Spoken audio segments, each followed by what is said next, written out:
If you are completely new to web development, then terms like templating engine can be perplexing. So let me give you a brief introduction. We know that the purpose of using a programming language for web development is to create dynamic sites. It can be with PHP, Python, JavaScript, or any other programming language. Or in other words, we can generate HTML output dynamically. What that means is you can pass data into an HTML template before generating the final HTML output. And this data can be something stored in the database or some processed information. You can use variables, expressions, and conditionals which are then processed by the templating engine. There are several templating engines out there depending on the programming language you are using. For instance, if you are using JavaScript and Node.js, there are engines like Pug. It supports variables, conditionals like if-else, loops, and so on. And when it comes to PHP, there are engines like Blade and Twig.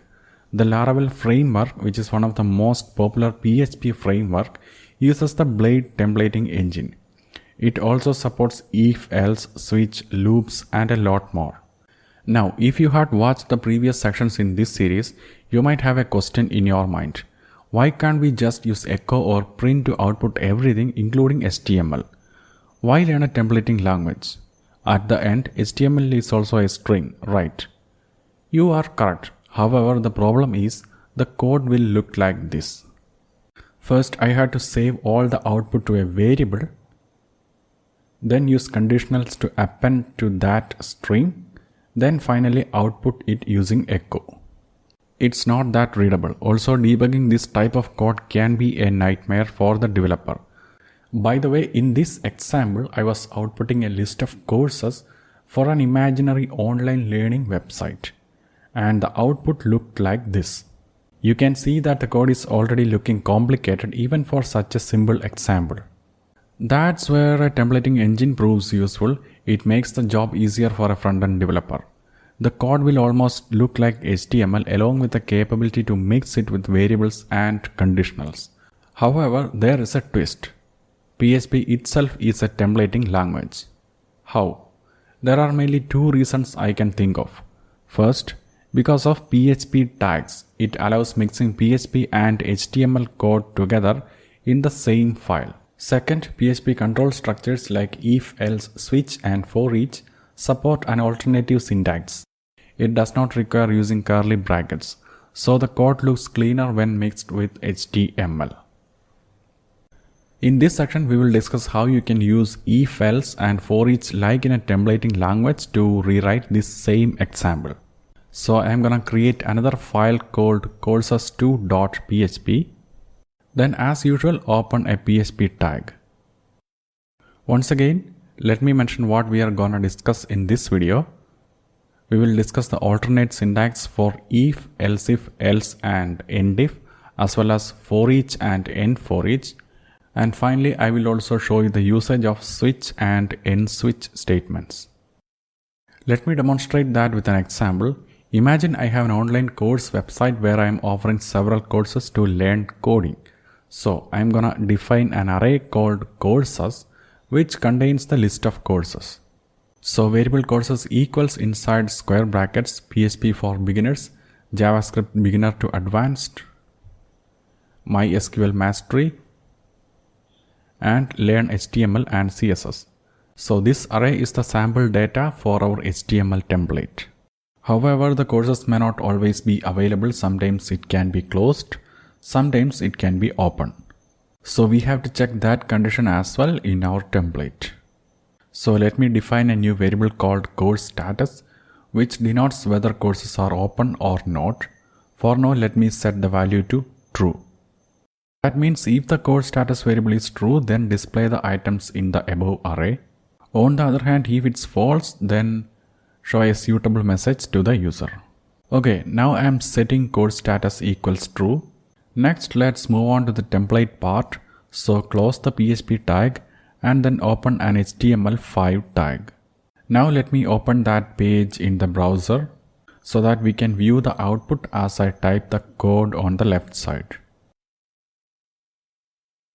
Now let me change the document title to show courses and then inside the body tag add a heading 1 tag. Let's learn coding.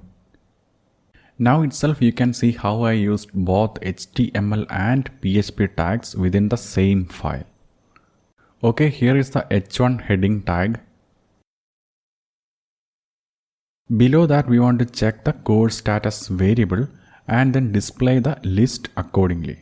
For that we want to access both the courses and the course status variables. So I'm gonna add a PHP tag below h1 and then inside that add an if statement along with the condition to check. In this case, if course status equal to true. Note that I have added a colon after the condition instead of a curly bracket. And to close the if statement we can use the endif keyword. That also in another PHP tag. Okay, that's how an if-endif statement looks like. There is no need to use the curly brackets. Between the if and endif statements we can put the HTML code. So I am adding an h2 tag, list of courses available. Below that add an annotated list tag to display the list of courses. We want to iterate the courses array to get each item. For that we can add a for each loop in the same way we added the if-endif conditionals. For each variable courses as variable course, and to close the for each loop we can use the end-foreach statement. Between these two lines I am gonna add a list tag, and within that I am gonna output the variable course. PHP echo variable course. Instead of this full size echo statement we can also use the shorthand echo syntax, which starts with an equal to sign. I think this style is more suitable when used inside HTML code. Okay, that's our if statement. Below that we need to add an else statement to show a suitable message to the user in case the course status is false. Before that let me reload the page, and here is the list of courses. Next let me add the else statement. PHP else colon, then below that add a paragraph tag. Let the message be sorry, no courses available currently. If I change the value of the variable course status to false above, we will see this message. Course status equals false. Reload the page and here is the error message. Changing it back to true and we will get the list of courses. Okay. Here we used the if-else conditionals to check two possible values, either true or false. But if we have more than two values to check, then we can use the else-if conditional as well. Suppose the course status variable has three possible values rather than just true or false, open, upcoming or closed. Now I am gonna change the value of course status to open. Then check for that condition if course status equal to open. And we can see the result. Next we wanna check if course status equals upcoming. For that let me add an else if statement, else if course status equals upcoming. Then show a suitable message, courses will be available soon. Check back later. Okay. Scroll to the top and change course status to upcoming. Then reload the page and here is the message. The third value we want to check is closed. So add another else if statement. Else if course status equals closed. Then display the message, sorry, no courses available currently. And finally below the else condition, the message is some error occurred. Now let me test each of the cases. Course status equals open and here is the list. Next upcoming, courses will be available soon. And the third one closed, sorry, no courses available. And the last one some random string which shows some error occurred. Okay, our template is working as expected. The same can be done using switch and end switch statements as well. Start by adding a switch statement at the top just below the h1 tag. Then pass the code status variable to the switch. Add a colon sign after that and close that PHP tag. At the bottom, change the endif statement to end-switch. Next, we want to replace all the if and else-if statements with case statements. However, if we do it like that, we will get a syntax error, and the reason is there should not be any white spaces between the switch statement and the first case statement. So the solution for that is to put the first case statement inside the same PHP tag as the switch statement.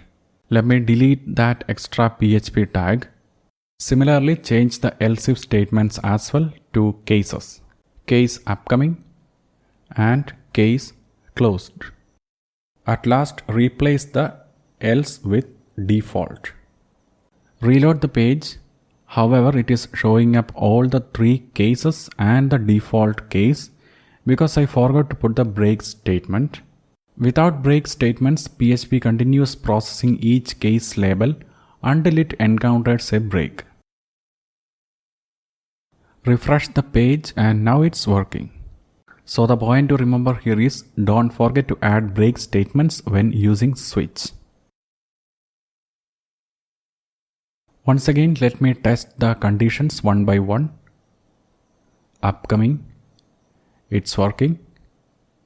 Then change code status to closed, that's also working.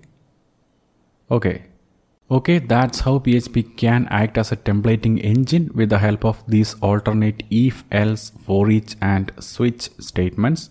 Although it's not that clean and beautiful when compared to a dedicated templating engine like Twig because of these multiple opening and closing PHP tags. But for small web applications where a dedicated templating engine is an overkill, this is the way to go. I hope it helped you learn something. Thanks for watching.